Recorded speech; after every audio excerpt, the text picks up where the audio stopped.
Olá, queridos amados irmãos, graça e paz a cada um de vocês, sejam todos muito bem-vindos e bem-vindas aqui ao nosso canal. Que alegria poder nos encontrar mais uma vez para juntos meditar a palavra de Deus. Hoje, nessa terça-feira, nesse primeiro dia do mês de agosto, nós estamos vivenciando a 17ª semana do Tempo Comum e a liturgia de hoje propõe para a nossa reflexão o Evangelho de São Mateus, capítulo 13, versículos de 36 a 43, que vai nos narrar o seguinte: Naquele tempo, Jesus deixou as multidões e foi para casa. Seus discípulos aproximaram-se dele e disseram: Explica-nos a parábola do joio. Jesus respondeu: Aquele que semeia boa semente é o Filho do Homem. O campo é o mundo. A boa semente são os que pertencem ao reino. Os joios são os que pertencem ao maligno. O inimigo que semeou o joio é o diabo. A colheita é o fim dos tempos. Os ceifadores são os anjos. Como o joio é recolhido e queimado ao fogo, assim também acontecerá no fim dos tempos. O Filho do Homem enviará os seus anjos e eles retirarão do seu reino todos os que fazem outros pecar e os que praticam o mal, e depois os lançarão na fornalha de fogo. Ali haverá choro e ranger de dentes. Então os justos brilharão como o sol no reino de seu Pai. Quem tem ouvidos, ouça. Palavra da salvação. Glória a vós, Senhor. Queridos e amados irmãos, com grande alegria entramos no mês de agosto, mês onde então nós vamos trabalhar acerca das vocações. Vocações que vem do latim vocare, chamado. Todos nós somos chamados a colaborar de uma forma ou outra na construção do reino de Deus. E aí, a cada domingo, nós teremos, então, alguns ministérios onde nós vamos poder refletir a importância de cada um deles, mas não vamos encerrar todos, porque são várias as vocações. De acordo com a necessidade, o Espírito Santo suscita na igreja pessoas para poder, então, colaborar de uma forma ou de outra. E assim, nós temos a oportunidade de poder, então, iluminar-nos pela palavra de Deus, que hoje vem ao nosso encontro e nos ajuda a compreendermos o que é, de fato, o reino de Deus, a qual nós somos chamados a construir. E para isso os discípulos então perguntam no Evangelho, como nós acabamos de ouvir há pouco. Jesus então, ele tinha contado a parábola do joio e do trigo, e os discípulos querem a explicação dessa parábola. Queridos amados irmãos, Jesus então deixa bem claro e transparente essa parábola do joio, onde então Jesus diz que aquele que semeia boa semente é o Filho do Homem. E assim o campo é o mundo, ou seja, é o nosso coração. É onde essa palavra é lançada e algumas delas, vão dar frutos ou não, como o semeador, que semeia, algumas caem no caminho à beira da estrada, outros encontram ali um solo que não está preparado, no meio dos espinhos, de pedra, enfim. Então o reino de Deus, ele se manifesta através das pequenas coisas. E assim então, dentro desse contexto da parábola, Deus então se revela para todos, para bons e maus. E não há como nós queremos então ali pedir a Deus que elimine as pessoas más. Por quê? Pode ser que também nós, enquanto pessoas boas, nós também tenhamos motivos ou atitudes de pessoas más. Todos nós, então, permeamos os dois tipos, o trigo, ora joio. Quem de nós, então, não erra? Quem de nós não faz coisas erradas? E muitas vezes nós, então, precisamos desse tempo para poder, então, nos corrigir. Então há pessoas que agem, estão no mundo como joio, mas que num tempo oportuno elas vão então compreender e entender a sua atitude errada e podem se transformar.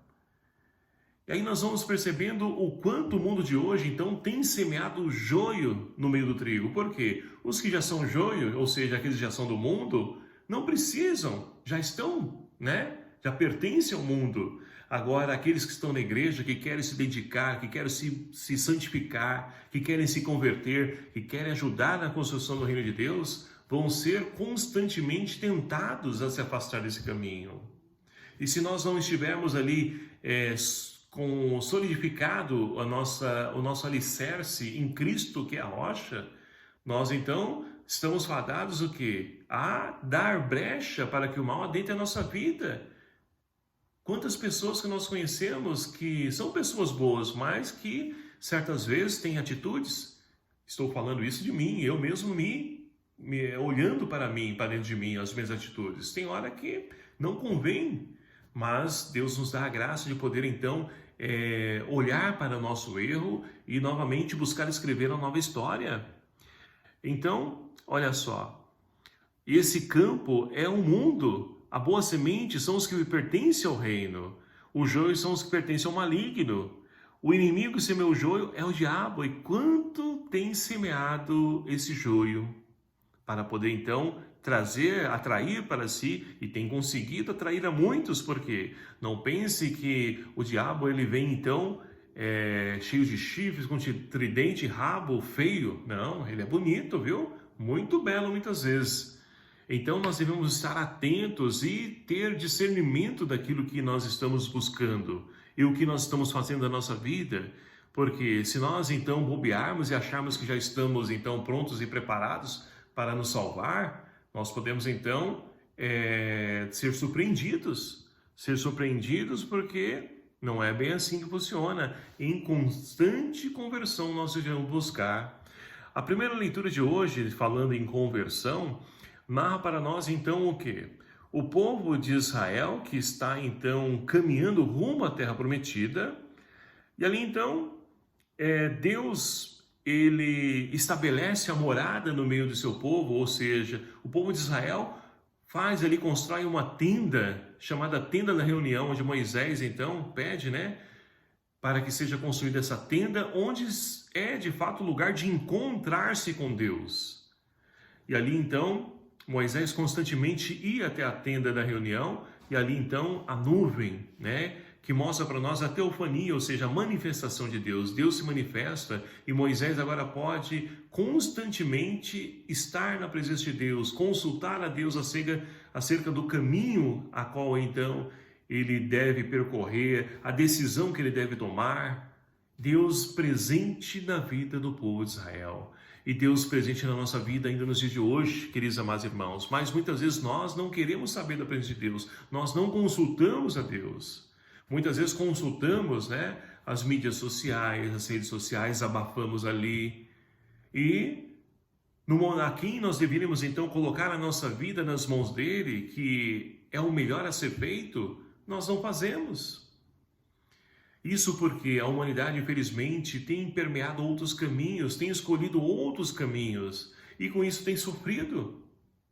Mas nós não podemos desanimar, pelo contrário, devemos então ser como Moisés, que se coloca diante de Deus e fala: Senhor, já que eu ganhei o seu favor, permanece conosco, caminha conosco, ajuda-me a conduzir esse povo, porque eu sou fraco, sou limitado, sou pecador. E eu preciso da sua ajuda. E todos nós precisamos. O que seria de nós se não fosse Deus na nossa vida? Se não fosse a graça de Deus, então, que Ele nos concede de poder escrevermos uma nova história, de poder sair do joio e nos transformarmos novamente em trigo? O que seríamos de nós? Estaríamos então fadados à condenação, ao fogo eterno. Mas olha só, como o salmista de hoje nos convida a fazermos a experiência, o Senhor é indulgente, é favorável. Esse é o Deus que então está presente ao nosso lado, um Deus paciente, bondoso, compassivo e não se fecha na mágoa, ressentimento, como nós. Deus, Ele nos perdoa, Deus é misericórdia, Deus não é rancoroso como muitos pensam. É um caminho que nós devemos, então, de fato, seguir e cada vez mais estarmos constante na sua presença, para que assim possamos, então, beneficiar de tudo aquilo que Deus tem para cada um de nós. Portanto, queridos amados irmãos, peçamos ao Senhor que nos ajude a podermos, então, nos tornarmos trigo, sair do joio que muitas vezes é semeado em nosso coração, arrancar esse joio da falta de perdão, arrancar esse joio que nos fecha a podermos então enxergar os nossos pecados, os nossos problemas, nossos erros e mudarmos de vida e buscarmos então resposta para aquilo, nos empenharmos nessa mudança, nessa transformação. Que Deus então nos ajude a poder arrancar todo esse joio do nosso meio, para que nós possamos então, assim como o povo de Israel, estarmos sempre na presença de Deus, mas deixando e permitindo que Ele guie os nossos passos, os nossos caminhos. Porque somente assim seremos felizes, como é a vontade de Deus para cada um de nós. Louvado seja o nome do nosso Senhor Jesus Cristo, para sempre seja louvado. Obrigado a você, meu querido amado irmão, que nos acompanha aqui no nosso canal. Peço a sua ajuda, ajude a divulgar, compartilhar, para que a palavra de Deus alcance o maior número possível de pessoas. O Senhor esteja convosco, Ele está no meio de nós. Por intercessão de Santo Afonso de Maria de Ligória, abençoe-vos o Deus Todo-Poderoso, Pai, o Filho e o Espírito Santo. Amém. Um abraço fraterno a cada um de vocês. Até o próximo vídeo, se assim nos permitir. Espero por você e até lá.